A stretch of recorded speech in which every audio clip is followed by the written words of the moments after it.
Ay! Kettik.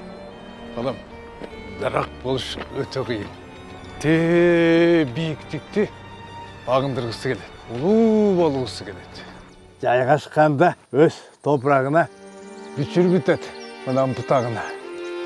Усагың тает, өмөсү менен, урухуң эселат, көлөкөсү менен. Ысыкта, суукта, борон чапкында бир жерде калуу өтө кыйын да. Жөн эле дарак болуш бул оңой. Ал эми мындай өмөлүү дарак болуш өтө кыйын. Таш ыргыткандар көп болот. Бирок дарак кайрада жазда көгөрүп, жаңыдан бүчүр байлайт.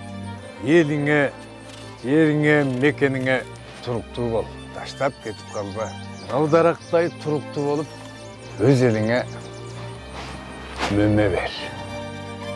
Даракты өрнөк кылып ишибизге, кот болсо кандай бакыт элибизге. Кот курулуш компаниясы.